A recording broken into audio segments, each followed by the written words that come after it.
Welcome to today's podcast.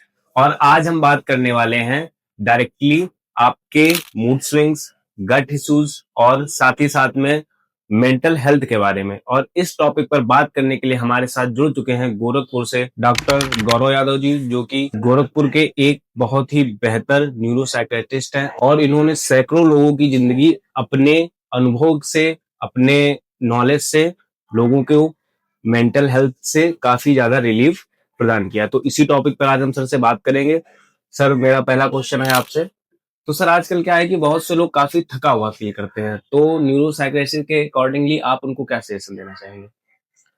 ये जो लगातार थके रहते हैं, इनको हम मेडिकल टर्म में क्रोनिक फटीग सिंड्रोम बोलते हैं। जी। ये बेसिकली जो हमारी डेली की सेडेंटरी लाइफ़स्टाइल है, हमारा डाइट है, हमारा फंक्शनिंग है, हमारी एक्सरसाइज का लेवल है, हमारी फिजिकल एक्टिविटी का लेवल है, इनकी वजह से होता है। इनको नेग्लेक्ट करने की वजह से, अकेले रहने की वजह से, जो हमारी हेक्टिक लाइफ़स्टाइल है, हमारा वर्किंग वर्किंग एक लॉन्ग वर्किंग आवर्स है, इसकी वजह से ब्रेन एग्जॉस्ट हो जाता है, उसको रिकवरी का टाइम कम मिल पाता है, जिसकी वजह से एक मेंटल फटीग या बॉडीली फटीग एकदम बना रहता है। नींद भी नहीं आती है, मेमोरी इश्यूज रहते हैं, कंसंट्रेशन में प्रॉब्लम होती है। इसी को क्रोनिक फटीग सिंड्रोम भी बोलते हैं। अच्छा सर, ओके। सर, इसी टॉपिक पर मेरा दूसरा क्वेश्चन है आपसे कि ब्रेन फॉग प्योर लेजीनेस है या ये भी कोई मेंटल इशू है? नहीं, ब्रेन फॉग मेंटल इश्यूज है, लेजीनेस फिजिकल कंडीशन होती है, बट ब्रेन फॉग एक सिंड्रोम है जिसमें बेसिकली मेमोरी फंक्शंस का लॉस रहता है, चीजें कंसंट्रेशन नहीं हो पाता है, फोकस नहीं रहता है, और एक थिंकिंग में एक क्लाउडीनेस बना रहता है, एक हेजीनेस बना रहता है, प्रॉपर क्लियर थिंकिंग नहीं हो पाती है। यही बेसिकली ये ब्रेन मेन फॉग सी है। ब्रेन फॉग होता है। इसी टॉपिक पर सर मेरा अगला क्वेश्चन है आपसे। जितनी भी यंग पॉपुलेशन है, इनमें हम लोग देखते हैं कि एंजाइटी और ये डिप्रेशन की प्रॉब्लम कोई ज्यादा हो रही है। इसका मेन कॉज है हमारी लाइफस्टाइल।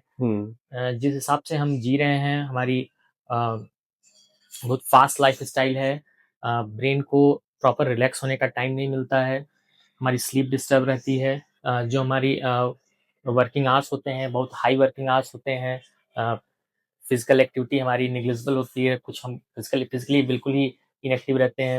इनकी वजह से ये इस लाइफस्टाइल की वजह जो से ये हाँ, जो एंग्जाइटी, यंग जो जनरेशन यंग उनमें जनरेशन ज्यादा है उनमें एंग्जाइटी और डिप्रेशन की केसेस बढ़ते प्रॉब्लम जा ज्यादा रहे हैं। प्रदान की है।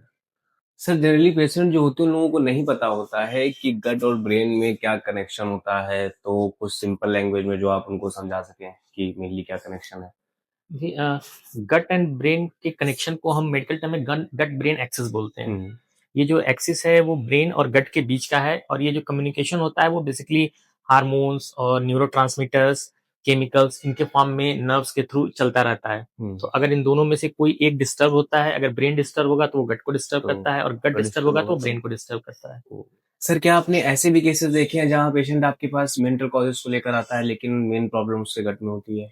हाँ, इस तरह के बहुत सारे केसेस मिलते हैं कि पेशेंट आता है और वो गट की प्रॉब्लम देके बताता है कि पेट साफ नहीं रहता है, ब्लोटिंग होती है, कॉन्स्टिपेशन या डायरिया बना रहता है, और वो उन्हीं को लेके वो परेशान रहता है।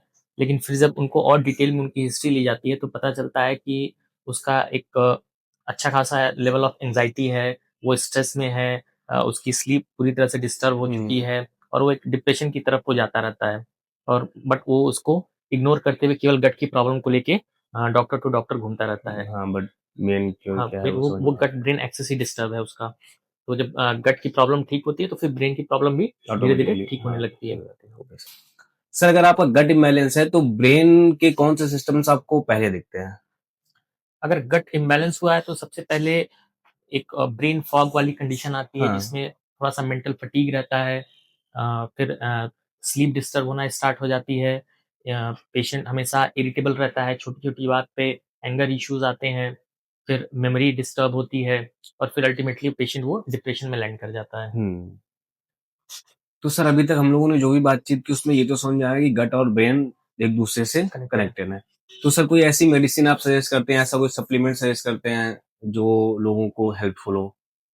मैं अपनी प्रैक्टिस में mind flora by the gut story मैं यूज़ करता हूँ। हम्म।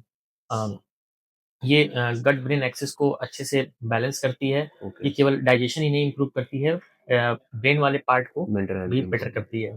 ओके। सर, ऐसा क्या रीजन है कि आप माइंड फ्लोरा को इतना इफेक्टिव मानते हैं? माइंडफ्लोरा अनलाइक अदर प्रोबायोटिक इसमें एसिड रेजिस्टेंट स्टेन है, मल्टी प्रोबायोटिक स्टेन है, इसके साथ 35 बिलियन कॉलोनी फॉर्मिंग यूनिट्स हैं, जो डीप जो एसिड हमारे गैस्ट्रिक एसिड है उसको बाईपास करके डीप इंटेस्टाइन तक जाता है और प्रॉपर्ली डाइजेस्ट होता है और हमारी जो इंटेस्टाइनल फ्लोरा है उनको उनका बैलेंस बहुत अच्छे से मेंटेन करता है। तो सर मार्केट में काफी प्रीबायोटिक्स हैं, तो आप माइंडफ्लोरा को कैसे इनसे डिफरेंस समझते हैं? माइंडफ्लोरा इसलिए अलग है क्योंकि ये केवल गट पे काम नहीं करती, ये ब्रेन एक्सिस पे भी, जो गट ब्रेन एक्सिस पूरे एक्सिस पे काम करती है। इसमें इन्युलिन होता है, विटामिन डी है जो इम्यूनिटी भी बूस्ट करता है। इसके अलावा ब्रेन सपोर्टिंग प्रीबायोटिक स्टेन्स भी इसमें होते हैं। तो ये प्रॉपर गट ब्रेन एक्सिस को ही बैलेंस करता है। ओके। तो सर इस माइंडफ्लोरा का इम्प्रूवमेंट कितने टाइम में लोगों को दिखने लग जाता है? जो इसको स्टार्ट करने से 2 से 4 हफ्तों के अंदर जो गट के सिम्पटम्स हैं जैसे ब्लोटिंग है, कॉन्स्टिपेशन है, इंडाइजेशन की प्रॉब्लम है, वो इम्प्रूव होना स्टार्ट हो जाती है। जो इरिटेबिलिटी है, जो एंग्जायटी है, ये सिम्पटम्स इम्प्रूव होने में थोड़ा-सा और टाइम लगता है। पहले गट फिर देन ब्रेन। ओके। तो सर माइंडफ्लोरा के यूज से आपने पेशेंट में कौन-कौन से इम्प्रूवमेंट नोटिस किए हैं? माइंडफ्लोरा स्टार्ट करते ही सबसे पहला इम्प्रूवमेंट गट पे होता है। जो ब्लोटिंग वगैरह है वो पहले बहुत ठीक होती है। उसके बाद फिर जो मेंटल सिम्पटम्स हैं वो उसमें इम्प्रूवमेंट आती है। ओके। तो अगर सर जैसे हमारे पॉडकास्ट को काफी लोग सुनते हैं, अगर उनमें से कोई भी मेंटल या गट इश्यूज से रिलेटेड सिम्टम्स को फील कर रहा है या उसके अंदर है, तो उनके लिए आप एक छोटा वे में क्या सजेशन देना चाहेंगे? सजेशन यही है कि गट एंड ब्रेन ये अलग-अलग नहीं है।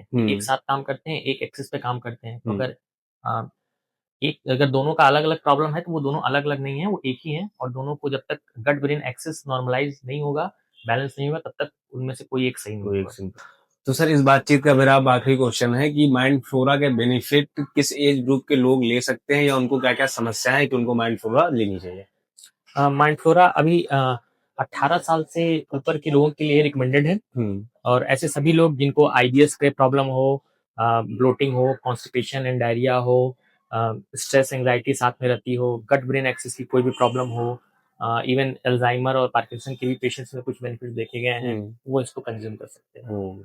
Thank you sir. तो मुझे लगता है कि आपसे बातचीत करके हमारे जितने भी व्यूअर्स हैं तो उनको न्यूरो से संबंधित काफी जानकारी मिल गई होगी। और अगर इसके अलावा भी आप लोगों को कोई भी कंफ्यूजन है, कुछ भी हो, तो आप इसमें कमेंट डाउन कर सकते हैं। नहीं तो सर का क्लिनिक गोरखपुर में है, एड्रेस में डिस्क्रिप्शन बॉक्स में मेंशन कर दूंगा, तो आप डायरेक्टली कॉल करके अपनी समस्या का समाधान डायरेक्टली सर से बात करके या यहाँ पे क्लिनिक पे विजिट करके आप ले सकते हैं।